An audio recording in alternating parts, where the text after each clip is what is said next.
साथियों, ग्रामीण परिवेश ग्रामीण विशेष का यह 9वां क्लास है। टोटल 12 क्लास में 9वां क्लास है। 3 क्लास और आएगा। 12 क्लास आप 21 मई लेखपाल भर्ती परीक्षा या फिर साथियों बीएससी एग्रीकल्चर एग्रीकल्चर से रिलेटेड कोई भी एग्जाम देने के लिए इस वीडियो को देख करके जाइएगा। विशेष तौर पर यह आपके लेखपाल भर्ती परीक्षा के लिए बनाया गया है। कृषि संगठन 2010-11 के अनुसार भारत में औसत कृषि जोत का आकार कितना है? तो ये 0.15 हेक्टेयर है। साथियों, हर साल आंकड़ा नहीं आता है, तो आपसे परीक्षा में पूछा जाता है। 2010-11 के अनुसार भारत में औसत कृषि जोत का आकार कितना है? 0.15 हेक्टेयर होता है। एक बात और ध्यान रखिएगा, 0.004 हेक्टेयर होता है साथियों, 4 एयर होता है। 4 एयर, तो इसे कहा जाता है एक डिसमिल। एक decimal is equal to acre कितना होता है? 0.004। और वहीं पर साथियों 0.405 एयर अगर होगा, 0.405 एयर होगा, तो इसे एक एकड़ कहा जाता है। एक एकड़ कहा जाता है। और 0.100 यानी कि एक हेक्टेयर होता है साथियों। 1000 एयर बराबर एक हेक्टेयर होता है। और एक हेक्टेयर में लगभग 2.5 एकड़ होता है। 2.5 एकड़ होता है। आगे देखिएगा, कृषि संगणना 2010-11 के अनुसार प्रति व्यक्ति भूमि की उपलब्धता कितनी है हमारे देश में? तो 0.10 एयर हेक्टेयर में लिखा है साथियों। 10 एयर पढ़ेंगे, हेक्टेयर में 0.10 हेक्टेयर पढ़ेंगे। एयर में पूछा जाए तो 10 एयर। 1000 एयर बराबर एक हेक्टेयर होता है। ऋणग्रस्तता शीर्षक वाली एक रिपोर्ट जो एनएसएसओ ने जारी की है, इसके अनुसार किस राज्य का किसान सर्वाधिक कर्जदार है? तो ये उत्तर हो जाएगा आंध्र प्रदेश का। लेकिन सुसाइड सबसे ज्यादा कहाँ किसान करते हैं? तो महाराष्ट्र में। सबसे कम कर्जदार किसान किस राज्य में है? तो असम में। सबसे कम कर्जदार किसान असम में है। वर्ष 1901 में भारत सरकार ने किसकी अध्यक्षता में सहकारी समितियों के संगठन की संभावना और सफलता पर रिपोर्ट देने के लिए एक समिति गठित की? उत्तर Edward Law. Edward Law committee, Edward Law की अध्यक्षता में गठित हुई। कब? 1901 में। किस चीज के लिए? तो सहकारी समितियों के संगठन और उसकी संभावना और उसके सक्सेस के लिए, उसकी सफलता के रिपोर्ट के लिए। एडवर्ड लॉ की सिफारिशों के आधार पर सहकारी शाखा अधिनियम कब पास किया गया? तो 1904 में। यह आयोग कब का था? 1901। 3 साल बाद अंग्रेजों के जमाने में पास कर दिया गया। तब जाकर के सहकारिता, सहकारी शब्द हमको देखने को मिलता है। देश में सबसे कम कर्जदार किसान किस राज्य में है? उत्तर हो जाएगा असम में। वर्ष 1901 में भारत सरकार ने किसकी अध्यक्षता में सहकारी समितियों के संगठन की संभावना और सफलता पर रिपोर्ट देने के लिए एक समिति की स्थापना की? उत्तर एडवर्ड लॉ। एडवर्ड लॉ की अध्यक्षता में 1901 में एक समिति गठित हुई थी, जिसका उद्देश्य है सहकारी समितियों के संगठन की स्थापना और उसकी संभावना, उसकी सफलता की संभावना को तलाशना। एडवर्ड लॉ की सिफारिशों के आधार पर सहकारी शाखा अधिनियम कब पारित हुआ, कब पास हुआ? 1904 में। हमारे देश में, हमारे भारत में सहकारी शाखा अधिनियम कब पास होता है अंग्रेजों के जमाने में? 1904 ईस्वी में। इसके लिए आयोग कब गठित हुआ था? समिति गठित हुआ था 1901 में। किसकी अध्यक्षता में? एडवर्ड लॉ की अध्यक्षता में। आगे 1904 में बने अधिनियम की कमियों को दूर करने के लिए दूसरा अधिनियम कब पास हुआ? तो 1904 के बाद जो दूसरा सहकारी अधिनियम था वो 1912 में आया था। इसी प्रकार ध्यान रखिएगा साथियों, हमारे भारतीय संविधान में, 97वां संविधान संशोधन आया। इसी 97वां संविधान संशोधन से भाग 9 ख जुड़ा है सहकारिता शब्द। सहकारिता शब्द किस भाग में जुड़ा? तो भाग 9 ख में। भाग 9 को में नगर पालिका है, भाग 9 में पंचायत है। 97वां संविधान संशोधन भाग 9 ख सहकारिता शब्द जुड़ता है। इसके अलावा साथियों विधान परिषद में, विधान परिषद में राज्यपाल के द्वारा, जिस राज्यों में विधान परिषद है उस राज्यों में विधान परिषद के 1/6 सदस्य को राज्यपाल मनोनीत करते हैं। राज्यपाल मनोनीत करते 1/6 सदस्यों को 5 क्षेत्रों से। ये 5 क्षेत्र में एक सहकारिता क्षेत्र भी आता है, इसको भी ध्यान रखे रहिए। जैसे साथियों, जैसे राज्यसभा में 12 सदस्यों का मनोनयन राष्ट्रपति के द्वारा होता है। राज्यसभा में 12 सदस्यों का मनोनयन राष्ट्रपति के द्वारा होता है, साहित्य, कला, विज्ञान और समाज सेवा के आधार पर। वो 4 और 1 सहकारिता राज्यों में, एक सहकारिता और 4 वो 5 क्षेत्र से 1/6 सदस्य विधान परिषद में राज्यपाल के द्वारा मनोनीत होते हैं। तो यह सहकारिता से संबंधित परीक्षा में हमारे पॉइंट रह सकता है।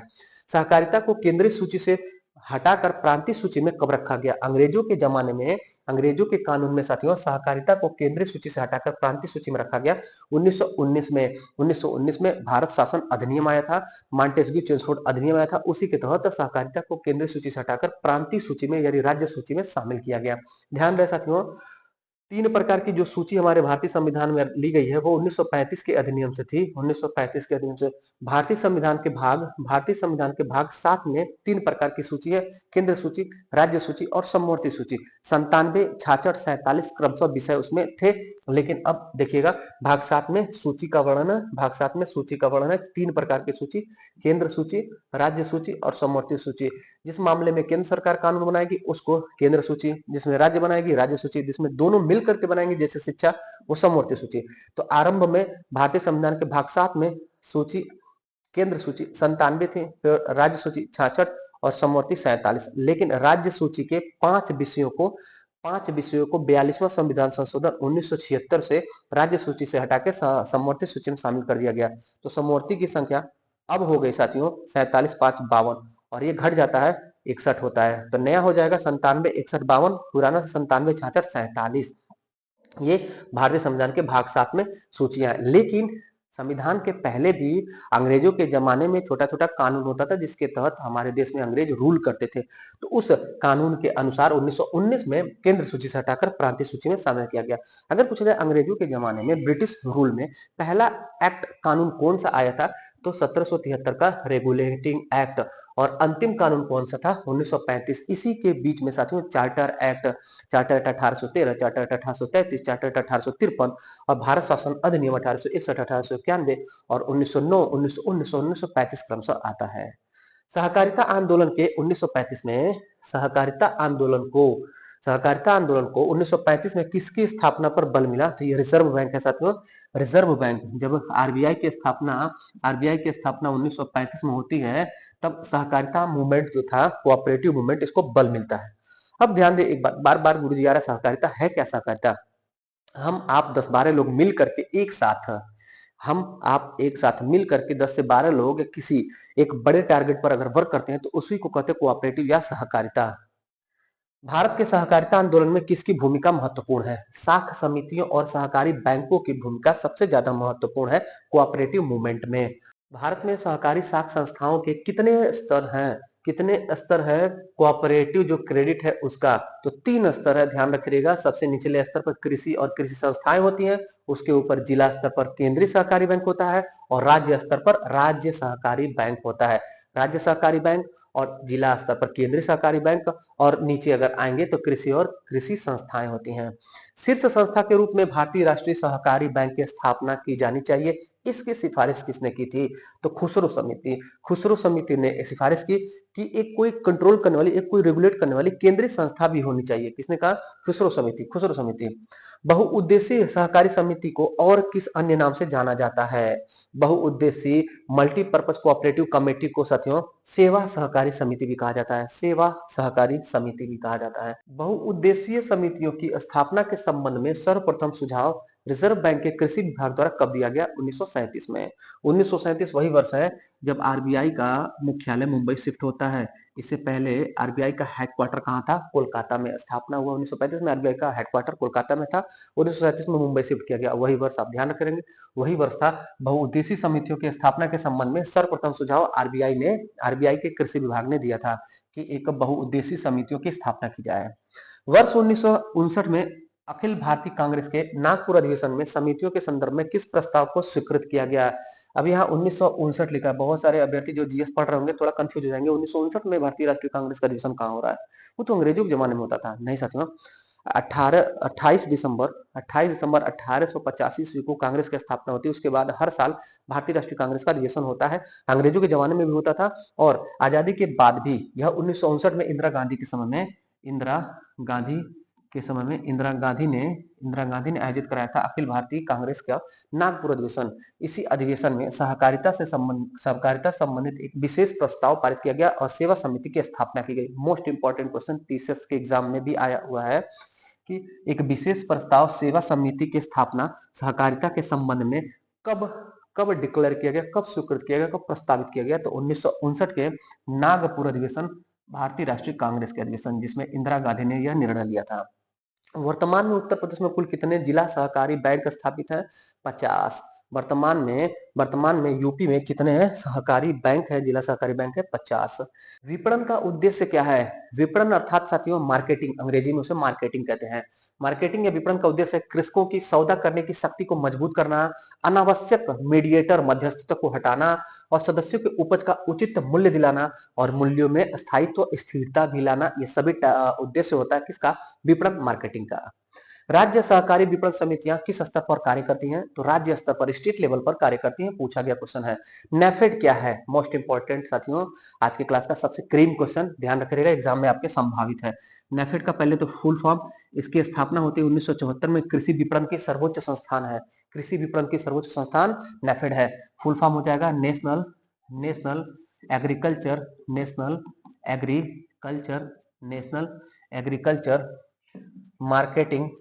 National agriculture marketing cooperative federation of India. Marketing cooperative federation of India.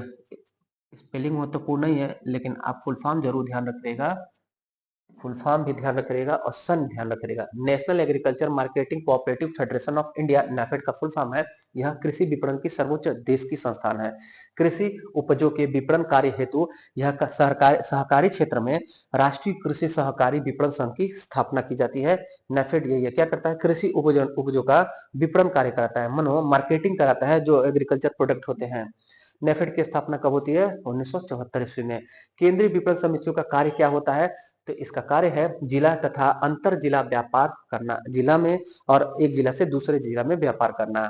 प्राथमिक विपणन समितियां किस स्तर पर कार्य करती हैं? ये मंडी या थोक संग्रह केंद्रों के रूप में कार्य करती हैं।